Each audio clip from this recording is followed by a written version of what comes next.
A reading from the Gospel according to John. As the Father has loved me, so I have loved you. Abide in my love. If you keep my commandments, you will abide in my love, just as I have kept my Father's commandments and abide in his love. I have said these things to you so that my joy may be in you, and that your joy may be complete. This is my commandment, that you love one another as I have loved you. No one has greater love than this, to lay down one's life for one's friends. Because you are my friends, if you do what I command you. I do not call you servants any longer, because the servant does not know what the master is doing, but I have called you friends, because I have made known to you everything that I have heard from my Father.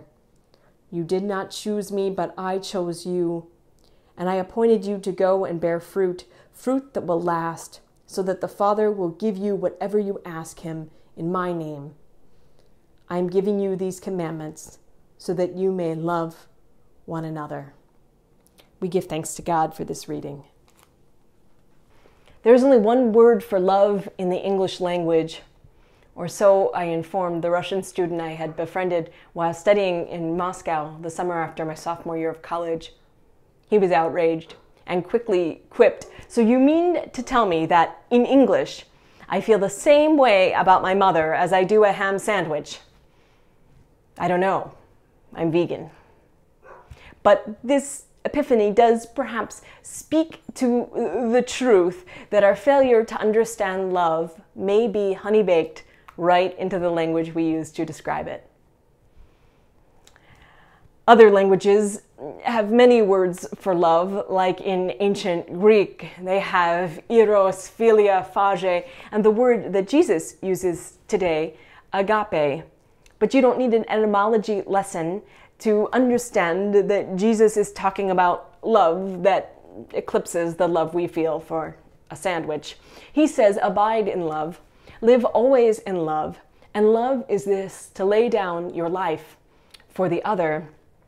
And so counter to what my Russian friend was implying, this kind of love is not a feeling or a psychological experience. Rather, love is an action, a difficult action, and not one that we are simply to undertake for those closest to us. This is difficult love, and Jesus gives no second option. Like Toni Morrison says, love is or it ain't. Thin love ain't love at all. Now, usually this would be the point in the sermon where I would share an inspirational story, maybe about, I don't know, Archbishop Oscar Romero or some other martyr of the church who lived into the ultimate expression of love that Jesus is talking about today. But you've already heard those stories. We're already in awe of those people, perhaps a little bit too in awe. Sometimes those people who have lived such amazing lives of sacrifice feel quite distant from us. What are we, seemingly ordinary people who are somewhat distanced already from each other, supposed to do? What does love look like in our context in the midst of this strange post, maybe pandemic world? We have tried to live into love in these strange days. I have been moved by the number of people in my congregation who have responded to this latest moment of racial reckoning in our nation by listening, by studying, by trying to hold ourselves accountable. It's made us uncomfortable. It's perhaps made us question some of our preciously held beliefs or aspects of our life, and that may be one way that we can love. Reverend Jennifer Benjamin Brooks writes about this. She asks the question, what would it take to set aside, even for a moment, the familiar and the cherished, in order to stand for the other, especially for the one who is different, especially for the one who is on the margins? This might be a form of laying down one's life that is easily accessible, that we can understand right now, today. If justice is love lived out in public, then perhaps this openness, this compassion, this willingness to question what we have been doing and how we can do it differently in the future, this may be love lived out in our lives. I am reminded that Archbishop Oscar Romero, while extraordinary, began his journey in a very ordinary way. He didn't want to get involved in politics, but he began listening and opening his heart to the poor. Then it was just one faithful step after another, made in love, that led him to give everything. We have the opportunity to live into love differently and more right now.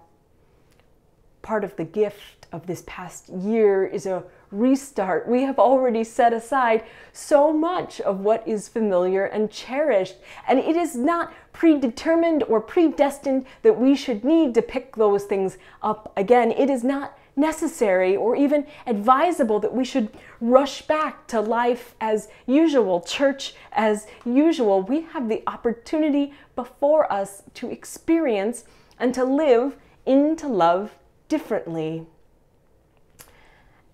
As we think about resuming our in-person lives, what are the ways that we can live more for others?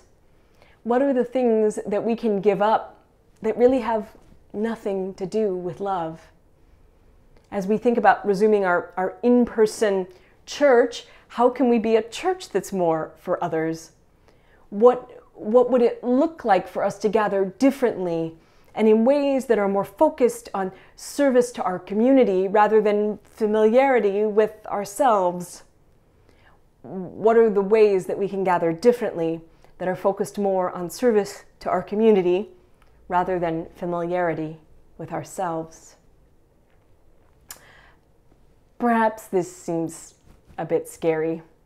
Perhaps after more than a year of whatever this has been, maybe we don't want to think about giving up anything else. But if we are listening to Scripture carefully today, we know that ultimately love is not about sacrifice.